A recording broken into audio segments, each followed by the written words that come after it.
afternoon. I'm Adrian Whitcomb, 316 54th Street, Newport News. I'd like to speak, excuse me, concerning the city farm. I'm going to go over a number of points here and try to highlight some things. First of all, the history. The 58 waterfront acres of the location of Water Warwick Town. It was chosen by Preservation Virginia in 2010 as being one of the 10 most endangered historic sites in Virginia. And in addition to Warwick Town, there were Native Americans that occupied the area before that, and as well as the Civil War fortifications in that area. The citizens. People have anticipated the use of a waterfront area park for many years. Some have even purchased homes based on the fact, what they thought was the fact that the park would be open in a short time, and still we haven't had access to that park. And also more than 6,000 people have signed a petition, and when some of us go out, and by the way, most of the petitions were gathered at polling places on election day, so that pretty much assures that these are people that voted in Newport News. But when you ask people, 90+% are willing to sign a petition. The possibilities. Now, we do like grass and trees, but we are not against other things in the park. For example, if you consider what's in Huntington Park or some of the other parks in Newport News, whatever is appropriate. But what we do think is it should be a citizen task force that decides what would be located. And that's what was decided in the master plan approved in 1991.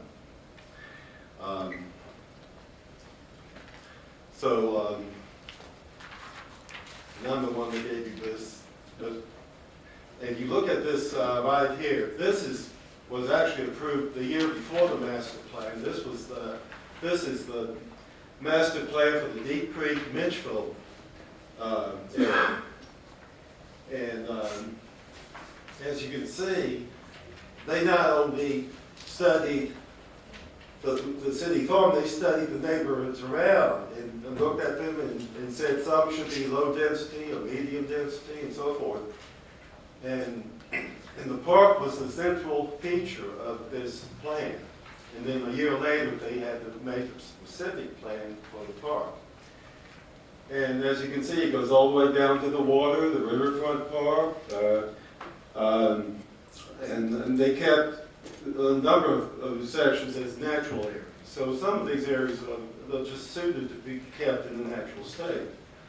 And others could be more developed as a beach or expand the marina some, perhaps. Right, the process. A long, detailed process, two processes, actually, with 1990 and 1991, included in coming up with these two plans. And we think those processes should be respected. We can talk about doing a study, but a study's already been done. And this study had the foresight to look into the future and see what the needs would be for this city. And we should not go back and say, well, we don't need that park anymore. This park will benefit everybody in the city. There will be an increase in home values in the neighborhoods around the park that will more than compensate for whatever could have been gotten by developing 200 or so houses there on that, luxury houses there on the waterfront. Additional recreation facilities and activities will improve the health of our citizens. Visitors from outside the city will be attracted to the park and spend money while in the city. At the same time, you don't have to provide all the services that you do for residents. Now, another, of course, it would be attractive to businesses, new businesses moving to the area because they want things like parks for their employees. Okay. And I do want to point out these pictures are just a few. I got hundreds, actually thousands of photos. But these are some of the groups meetings we've had. We had that one at First Baptist March of last year. Close to 200 people came to that. And you have the petition. That's the petition that we've been circulating. So I have a question on the petition, if you don't mind. I keep hearing about 6,000 or 7,000 signatures, and I've never seen it as a blank one. Where does this petition exist? Has it been provided to anybody with all the signatures? No, we haven't presented it anywhere yet. All right. But we will go through the process and eliminate any duplicates, so we will try to get it as accurate as possible. Right. And I want to make one point that I've got to be courteous to the people behind you. We're getting late in the hour. but it was mentioned about residential or mixed use not being in the plan, but it's, if you look on page 139 of the draft plan, and it says something about, in parentheses, residential or mixed use, and as being an alternative for the city farm. So it's in there, and that should be taken out. Absolutely. It also talks about adding City Farm to Riverview Farm Park. Yeah. That's not true. It is part of Riverview Farm Okay, Park. it's 139, right? In the current one, I think that was what it was. On the chapter 5. All right, thank you. 139, yeah. All right, thank you very much.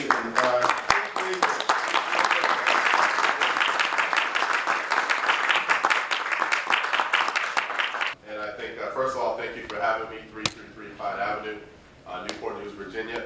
I was born and raised here, born and raised in Newport News, Virginia. I moved away for a little bit just to go to school. And the interesting thing about today is that we're actually talking about one of the reasons that I came back, which is to improve our city. And I think we've tried to make this today, I believe, a very easy decision for you. You see the outpouring of support of folks that are here. I have not heard one person dissent against removing the term understudy. Everyone wants it to be removed. Everyone wants to allow free, unfettered access to the water. Everyone wants to make sure that there is no plan or opportunity for someone else to develop residential properties on Riverview Farm Park or City Farm, in which case there's a dispute there over whether they're one and the same. So we've tried to make this as easy as possible for you. There's no one in this audience and no one here that's actually said that what's taking place right now in terms of leaving it an understudy, it should be reversed. There are a few numbers that I want to share with you. Washington, D.C., these are the areas or percentages of green space. Washington, D.C., 22%. Chicago, 10%. Arlington, Virginia, 11%. Baltimore, Maryland, 10%. Chesapeake, Virginia, 26%. Newport News, Virginia, 2.7%. Oh. I have lived in Washington, D.C., as I said before. I'm an engineer. I graduated from Virginia Tech.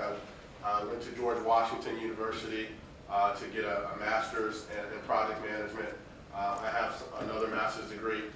I've gone to those places because they afforded me an opportunity to expand on what I learned and to get a great job. Our city has been highlighted not for the great business that we do, but for the terrible business that we do. A couple weeks ago, we were highlighted by Wavy TV 10 and the Daily Press as Hampton Roads is bad for business. That means that we're not sufficiently looking at the right opportunities at the right time, and therefore we run into situations where we're not focused on green space.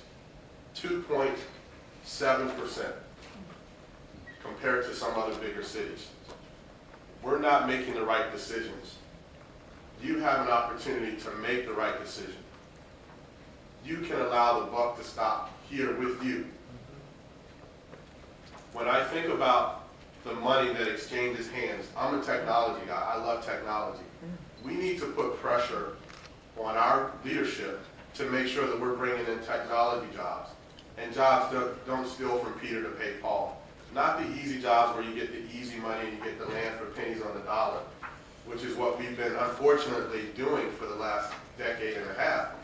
We've been giving land up for pennies on the dollar, and our developers have taken control of our city. That's how you go from 22% in DC, 10% in Baltimore, Arlington 11, and now we're at 2.7%. You can check this out on parkscore.tpl.org if you want to do some checking out. I'm thinking none of you are surprised by that, which is why we're here today. When you look at, and you make your decision and you look at the numbers that are in front of you, think about the folks here today that are standing up for my generation, the reason that I'm back, I'm coming back. When you look at the balance of power, determine who has the balance of power in our city, who's actually pulling the strings, because we know we're not creating great jobs. That's already been highlighted. Net zero jobs is what they're saying we have in this area, which means we've lost more jobs and we've barely maintained. If you look at the national average around unemployment, we actually have the highest. We're lagging behind in the poverty rate. We have the higher unemployment rate when it comes or compares us to Virginia or the U.S. We have the, unfortunately, we've lost over 29,000 service jobs. That was a big part of our industry. I actually worked at Newport News Shipbuilding, so I know it's a great industry. We're not going to take down all the industries that are working. We're simply going to build up the ones that aren't working that afford us an opportunity to bring in better paying jobs and also allow us to shift away from actually using what I think are developer dollars to drive our city. And the fear that we have today and the voices that you hear today are just about that. There's a fear that permeates our city. And so we're asking to allow the buck to stop with you. Do not allow this to go on. Make the clear designation today. Remove understudy. Allow the area City Farm and Riverview Farm Park to be reverted back to the terminology that doesn't allow a developer to kind of squeak in later on and change it into a residential property. And we need you to do that. We're not asking City Council. We're not asking anyone else. And we made it easy for you here today, simply by bringing a show of support on doing the right thing. So it's with you. Thank you. Appreciate it.